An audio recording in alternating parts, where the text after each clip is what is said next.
Welcome to the Sandhills Media Ministry.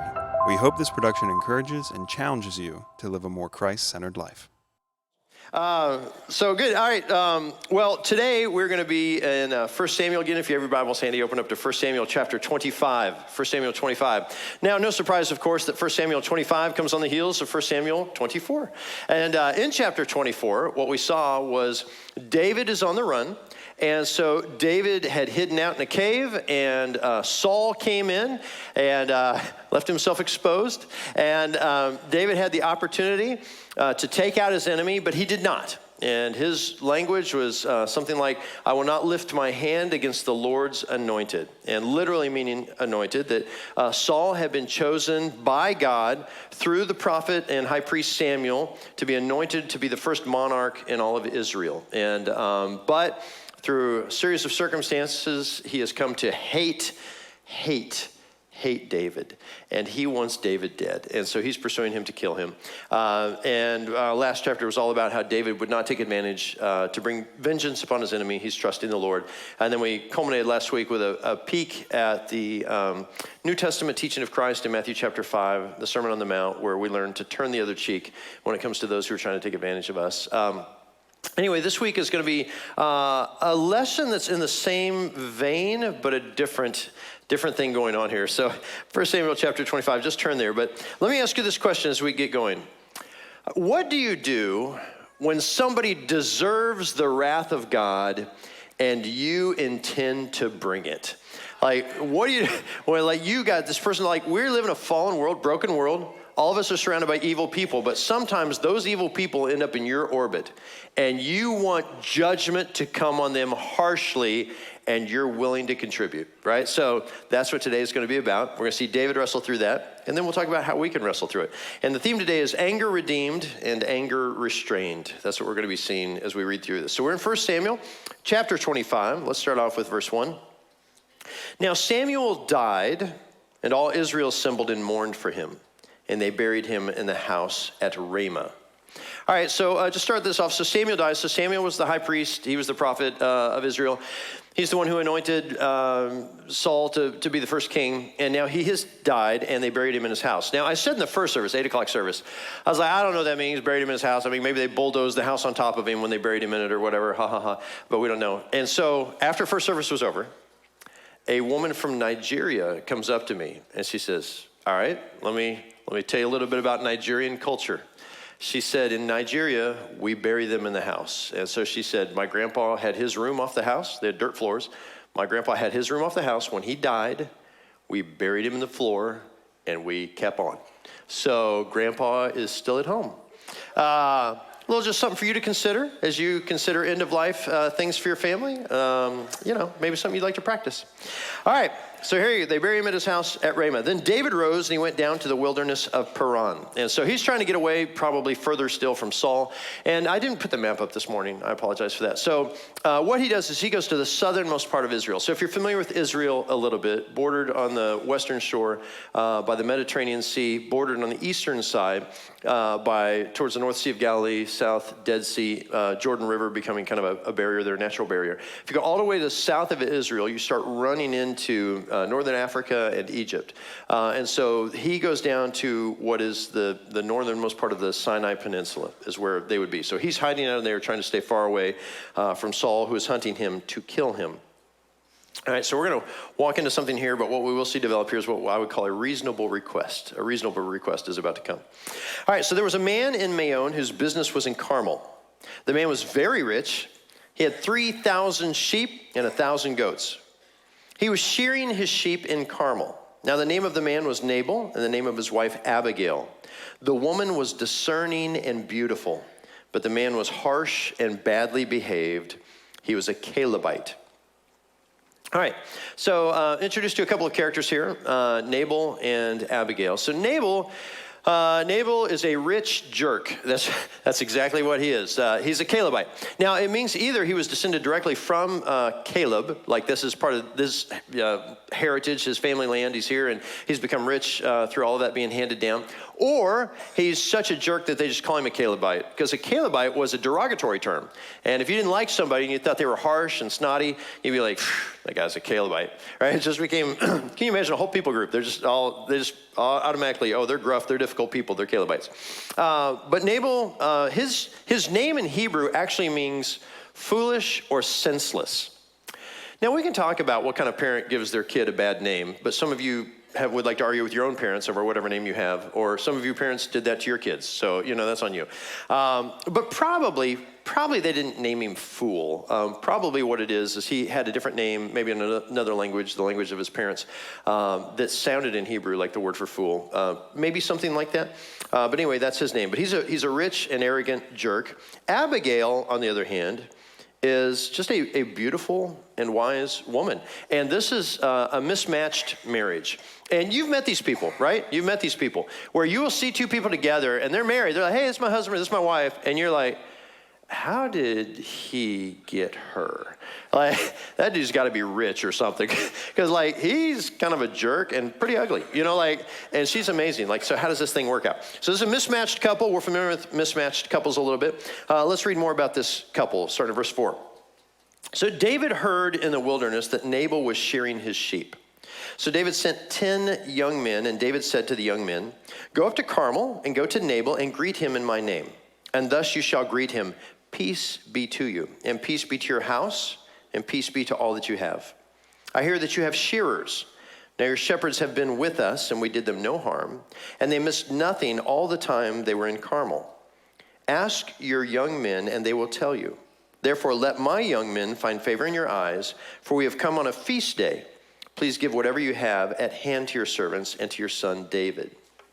All right, so let's talk about this a little bit. So we're not farmers, I don't think anybody in here is a farmer, but we're not animal herdsmen either. We don't have animals. So I have a friend, he raises animals in the Midwest. He's where I get my farming info. But this is what I do know. If you've ever seen a sheep before it's been shorn, they've just got this wool just piled on. It's like coming over the top of their head. It's just coming all off of it. So if you're a farmer, like raising crops, like almost all of your year is expense and cost. That's what it, you've got to go prepare the land, and then you've got to plant the land, you have to tend the land and care for it. Like all of that is just expense until harvest. And then harvest is your payday all at once. And you hope to get enough to cover the whole year and even some to prepare for the next year. So that's kind of how that goes. But if you're into animal husbandry, it's different. So with this now, same thing. You got to take care of these animals. They can't die because you're hoping what they will produce is what you need. And for him, it's wool. He's in the wool business. And so he's got these sheep.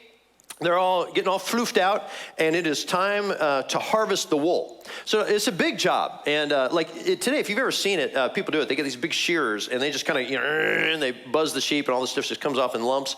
But back then, it was with scissors and knives. And so I imagine much harder for the sheep herders or whatever, and much less fun for the sheep probably as well. But so either way, they're doing this. But here's what you have to know. When they're doing that, when they're taking the wool off these sheep, as it falls to the ground, that's money. And the whole time you're just like, money. And like as other people are doing it, piles of money just everywhere. That's what they're doing, dropping piles of money. Now, because it's such a big job, and he had 3,000 sheep, what you do is you would call in reinforcements. So when it comes time to shear your sheep, and everybody would coordinate, farmers will coordinate, but like this is my week, this is the week where we're doing it. And so friends come, family come, they pack out your house, they're going to stay with you probably the better part of that week while you're doing all this work, which means then that now you got a lot more mouths to feed. So the woman of the house, in this case Abigail, she's got to make sure everybody's taken care of. And I don't know how many people are there. He's got a big farm, it sounds like a big operation. But she's got to manage all of this. And so she's got people baking, cooking, all day long they're doing this, taking care of everybody because they know that night. But then that night, it's celebratory because they've spent all day making money. Just money. And so they got piles of wool, and it's all stacked up, however they would do it back then. And it's a party that night. And so they would probably kill some sheep, and they cook them. And somebody probably got some musical instruments, so they're playing. He's breaking out the good wine. It's just a big party. So that week is a feasting week. It's a fun week. So David knows this is going on, and we just heard some backstory. So we don't raise animals. So my friend out in the Midwest, he's got cows.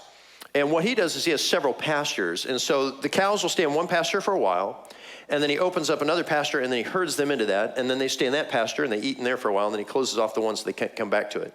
But in the old days, if you didn't have that kind of opportunity, your shepherds would just take your sheep, and they would just go in the wilderness, and they're looking for food and drink for their animals. That's what they're doing.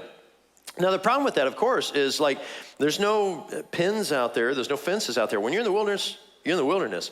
And you're always at risk, especially at night. Because at night, wild animals will come and they'll take some of your sheep or goats or whatever you're herding.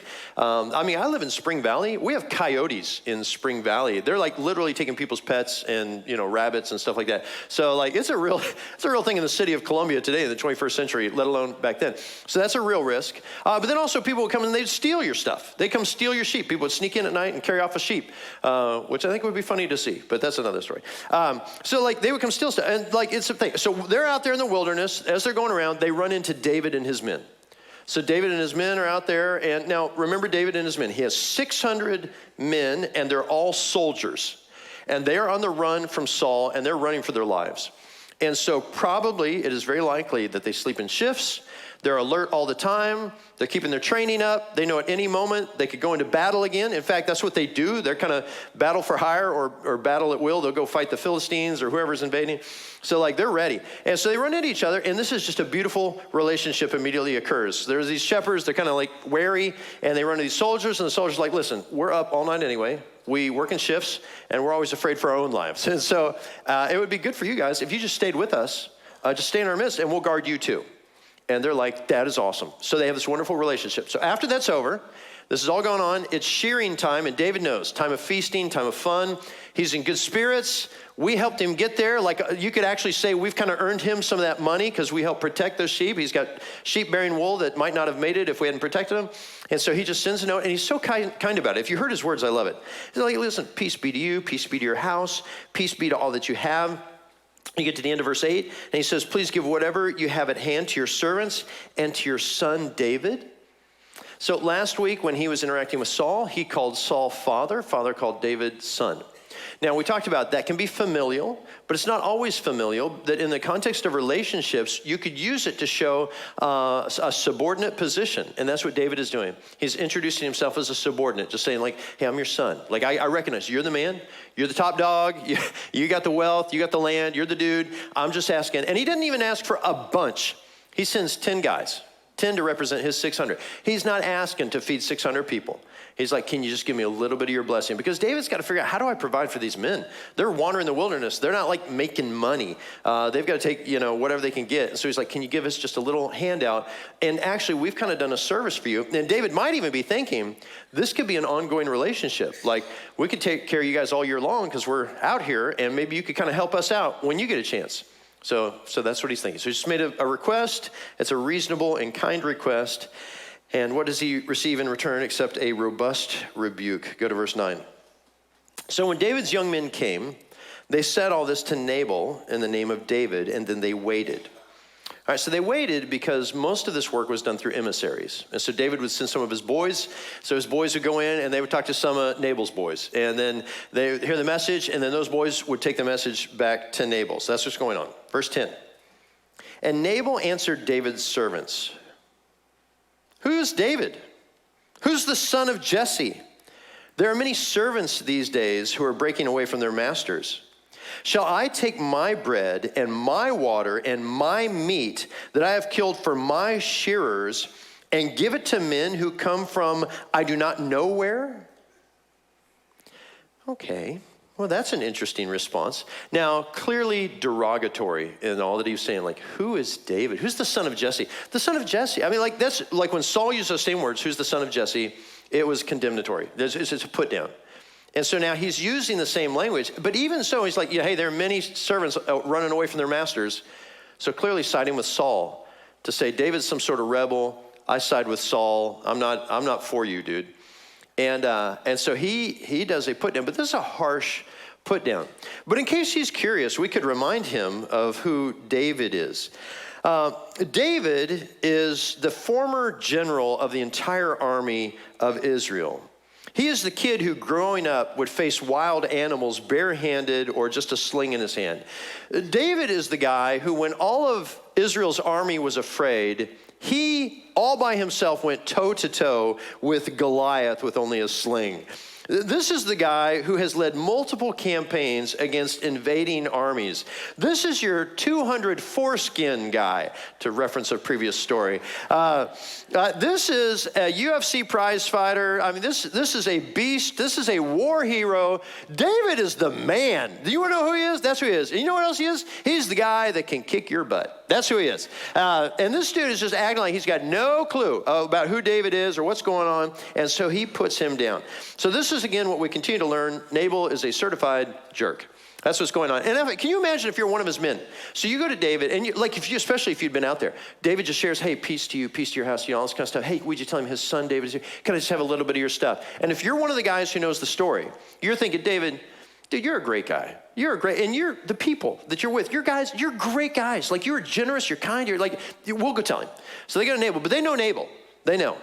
They know who they work for. So they go to him, and you can just picture him in their head, like, okay, how do we say it? No, okay, listen, the language is good. So they go to him, they drop all this, here's David makes this request. And he's like, oh, he does, huh? I'll tell you what to tell David. And he gives them this put down. And the messengers have got to be like, dude, are you serious? Like, really, you want me to go say this to him? And so they go back, and even as they're saying it, their heart is just not in it, but they deliver this message. And you can almost see David's men like, okay. We'll be glad to tell him exactly what you said. We'll see you soon. So they leave, and things get dark real quick. All right, so after the big put down, let's go to verse 12. So David's young men turned away, and they came back, and they told him all this. And David said to his men, every man strap on his sword. I mean, you want to talk about an immediate response. I mean, there's no well, did he mean? And do you think, what did they just drop it? They're like, hey, this is what he said. And he's like, all right, let's get armed and let's go kick some butt. That's what he's saying. And so everybody's like, all right, they're putting on their swords. No, understand what's about to happen. This is real life. This is not fake. This is not some moral story to encourage you. He is going to wipe out an entire farming community. That's what he's going to do. Because you think about this, these guys are, when I say seasoned, they have fought in many battles to the death. They have killed tons of people. And they're about to strap on swords and go fight farmers. Like, how do you think this is going to go? This is going to be such a quick battle. I mean, they're not even ready for it. They're going to come in and they're going to wipe out everybody. Because David has put up with worse from better men. But Mr. Nobody from the hills of nowhere is going to get no kind treatment. David is going to bring justice right now. That's what's going on. All right. Every man strap on his sword. And every man of them strapped on his sword. David also strapped on his sword. And about 400 men went up after David, while 200 remained with the baggage. So somebody has to guard things so it doesn't get stolen while you're gone. But one of the young men told Abigail, Nabal's wife, behold, David sent messengers out of the wilderness to greet our master, and he railed at them. Yet the men were very good to us, and we suffered no harm, and we did not miss anything when we were in the fields as long as we went with them. They were a wall to us, both by night and by day, all the while we were with them keeping the sheep. Now therefore know this and consider what you should do. For harm is determined against our master and against all his house. And he is such a worthless man that one cannot speak to him. All right, they can talk to Abigail that way. She knows.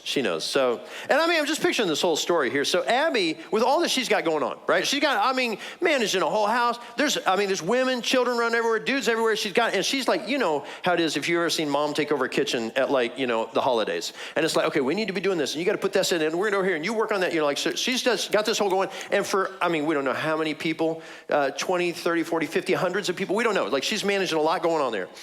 And so then the servant comes in, and in the midst of her chaos, he's like, hey, Miss Abby, we are going to die. Your husband is a total jerk, and he has just offended, a beast of a man, a warrior, like David. He's just offended David. You know that boy's going to come kill us all, And so, I love her response. You got to go check out her response here. So this is great as we start to move into this wrong redeemed. Go to verse 18. Then Abigail made haste and took 200 loaves and 2 skins of wine and 5 sheep already prepared and 5 seahs of parched grain and 100 clusters of raisins and 200 cakes of figs and laid them on donkeys. Now let's pause for a second here. Here's what we're learning about Abigail right away. she's kind of a superhero. She is sharp. She knows what to do. She's intelligent. I mean, like when this guy comes, you can almost see her just pause for a second and go, oh, like she's putting it all together. Like, yeah, that sounds like something Nabal would do. Absolutely. Yeah, you're going to die. Yeah, he won't probably kill me, but he's definitely going to kill you. And so she's trying to process all this. And then immediately, all right, here's what we do. Grab this, grab that, do. You guys go get the donkeys. She just has this whole plan. And it reminds us, too, of just how many people she's preparing food for. Because she's got 200 loaves of baked bread. You probably don't keep that much around your house, even in the holidays, right? So, she's feeding a whole ton of people in this farm community. And so all this going on, and she immediately let's reroute all this, let's head out, I'll take care of it. So she is a sharp woman of action, and actually in many ways reminds me of David. David, here's what Nabal said. Everybody strap on your sword.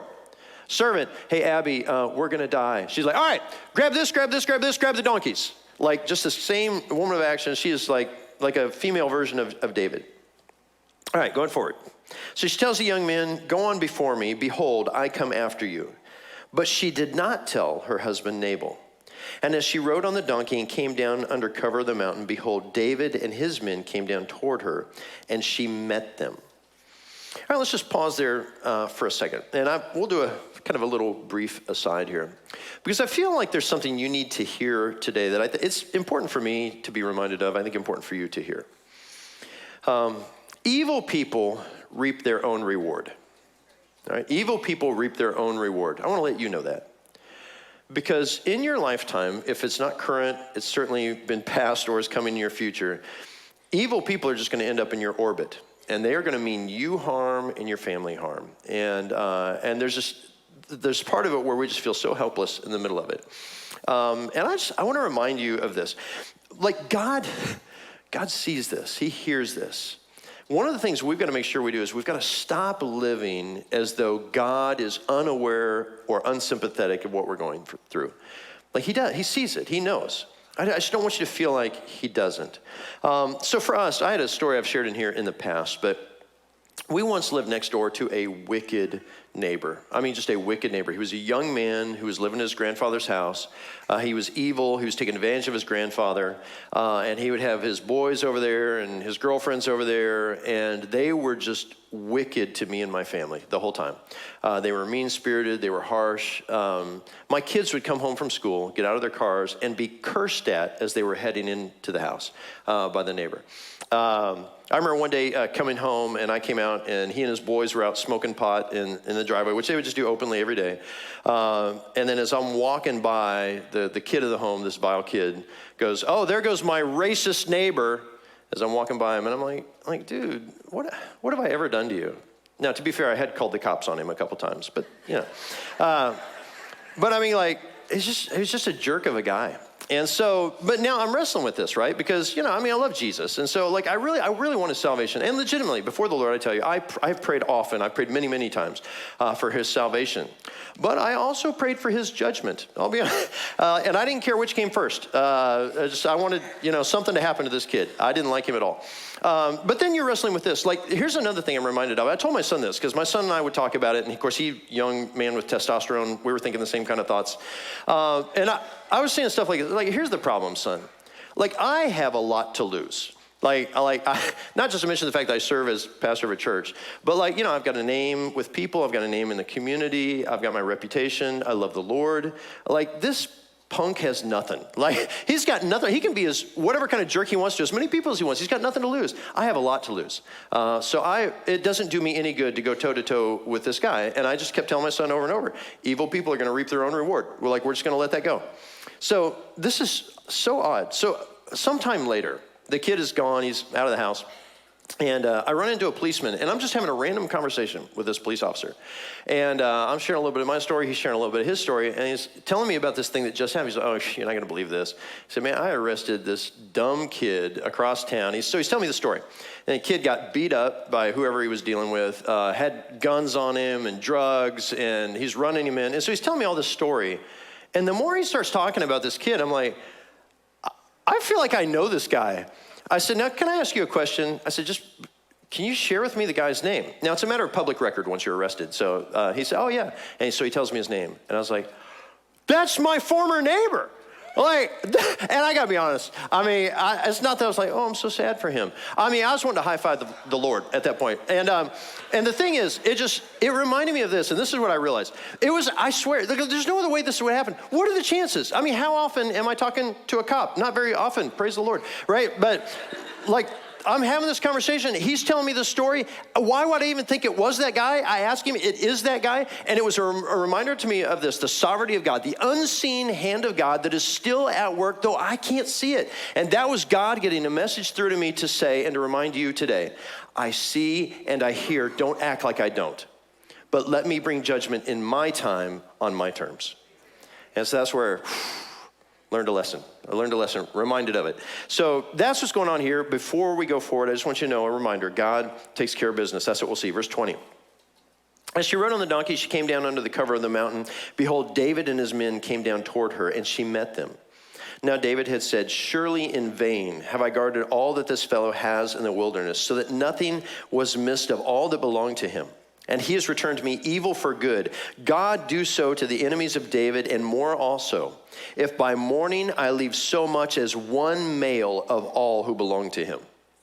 So David and his men are going in, and their mission is, we will kill every man or boy. We're going to wipe them all out. They're going to take out every male in his household. Verse 23. When Abigail saw David, she hurried and she got down from the donkey. She fell before David on her face and bowed to the ground. She fell at his feet and said, on me alone, my Lord, be the guilt. Please let your servant speak in your ears and hear the words of your servant.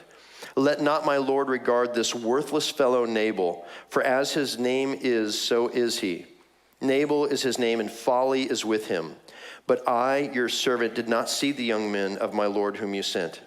Now then, my Lord, as the Lord lives, and as your soul lives, because the Lord has restrained you from blood guilt, and from saving with your own hand, now then, let your enemies and those who seek to do evil to my Lord be as Nabal. And now let this present that your servant has brought to my Lord be given to the young men who follow my Lord. Please forgive the trespass of your servant, for the Lord will certainly make my Lord a sure house, because my Lord is fighting the battles of the Lord, and evil shall not be found in you so long as you live. If men rise up to pursue you and to seek your life, the life of my Lord shall be bound in the bundle of the living, in the care of the Lord your God. And the lives of your enemies he shall sling out as from the hollow of a sling. And when the Lord has done to my Lord according to all the good that he has spoken concerning you, and has appointed you prince over Israel, my Lord shall have no cause of grief or pangs of conscience for having shed blood without cause, or for my Lord working salvation himself. And when the Lord has dealt well with my Lord, then remember your servant. So this is beautiful. Now, I want you to understand what she was saying to David. When she bows before David, first of all, the position she's putting herself in, of total humility, by the way, she bows down before him. She is at this point making herself an intercessor between judgment that's deserved and the wrath that's coming. Now, that's a very Jesus-like moment right there, where she has a very Christ-like role, where she, like our Lord has done for us, stands between our deserved judgment and the wrath of God. And so he offers himself as a substitute. That's what she's doing right here. She's offering herself as a substitute. But she can tell when she does this that he's listening to her. He's really listening to her. So she's winning his heart in this. But she tells him, David, you're going to sin if you do this. And she says it in a very sweet way. Like, you need to avoid this blood guilt. Like, this is something that God will hold you accountable for. And I'm here and I'm offering you a way out. I'll be your way out. I'm bringing you what you'd asked for, so you're going to receive that. So you can trust me that I'm in between us. You know he's worthless. I know he's worthless, and he's my husband. So, I totally get this. If you'll just listen to me, let me find favor in your eyes, and you just put all your wrath on me, although she knows he's probably not going to do that. And then she just offers herself, and would you please accept these terms? So now David has a choice to make. But let's be honest. You have a beautiful and discerning woman bow down before you and ask for your mercy. She's probably going to find mercy. All right, verse 32. And David said to Abigail, blessed be the Lord, the God of Israel, who sent you this day to meet me. Blessed be your discretion, and blessed be you who have kept me this day from blood guilt and from working salvation with my own hand. For as surely as the Lord, the God of Israel lives, who has restrained me from hurting you, unless you had hurried and come to meet me, truly by morning there had not been left to Nabal so much as one male. Then David received from her hand what she had brought him, and he said to her, "Go up in peace to your house. See, I have obeyed your voice, and I have granted your petition." So I love this because what David does is David basically tells her, "You're right. I was out of control. I was super angry, and I was about to do something that I would have regretted later. And you have kept me from doing that. So thank you. I receive your offering. You can go at peace. I'm going to stay my hand. We are not going to bring vengeance upon your house. We're not going to hurt anybody." So now, verse 36. And Abigail came to Nabal, and behold, he was holding a feast in his house, like the feast of a king.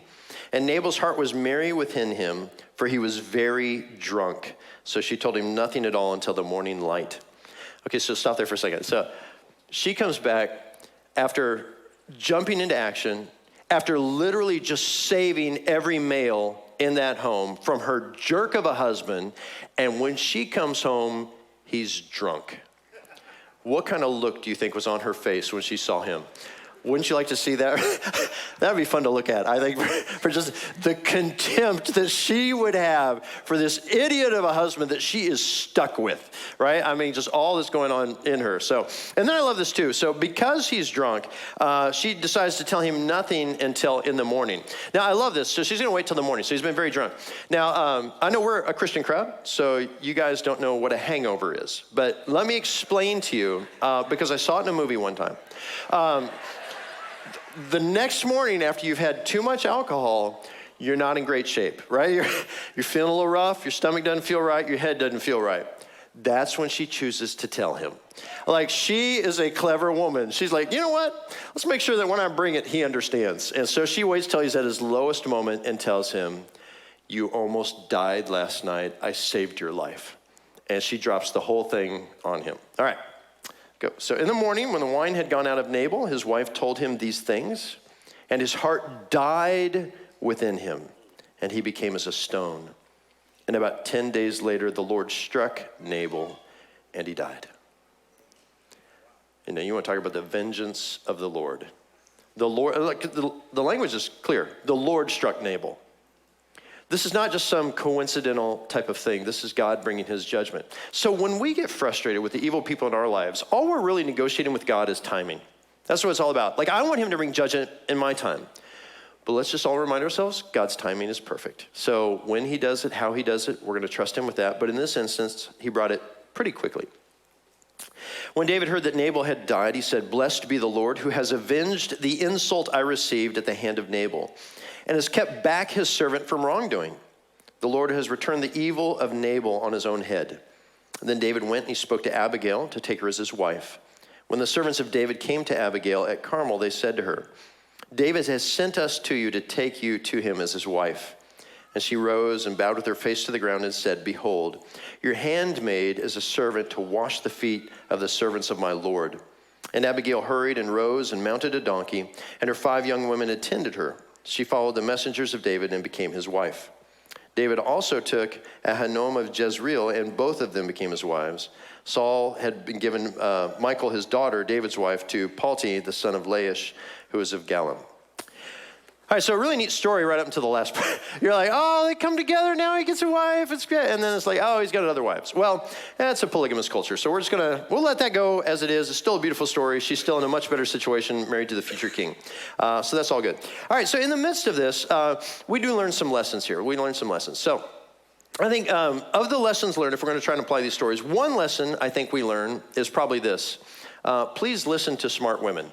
That's the first thing I would say. Is like, if you've got a woman in your life and she's like, "Honey, you're acting a bit irrational." Like, I get women, like, we've got this testosterone thing that we wrestle with, and we're out of control. Like, it consumes us sometimes. And if you've got teenage boys and you're like, "What is wrong with our kid?" Just ask your husband. He can tell you. In fact, there's still a part of that in us. It takes over. You go nuts, and you just got to kind of let's blow up a little bit. And then when we smooth back out, then you can speak some reason to us. And it's always like this. We'll fight you on it. You're wrong, but do what I do. I'm a man. You're a woman. You understand. And then we pull back. We go, dang, she's right. And so then we have to come back and go, "I'm sorry. I got a little control," this kind of thing. So maybe that's one lesson. But if nothing else, I would say this, if not just the smart women, at least listen to wise people. Because this is, I'm convicted of this, that oftentimes in the voice of the wise is the voice of God. So listen to the voice of the wise. Listen to the voice of the wise. I think maybe, though, the big lesson out of all this is the sovereignty of God. That God is always in control, whether or not we're aware of it or even acknowledge it. God is sovereignly always in control, which means then that we have to trust in divine justice. Trust in divine justice, in God's time, not our time.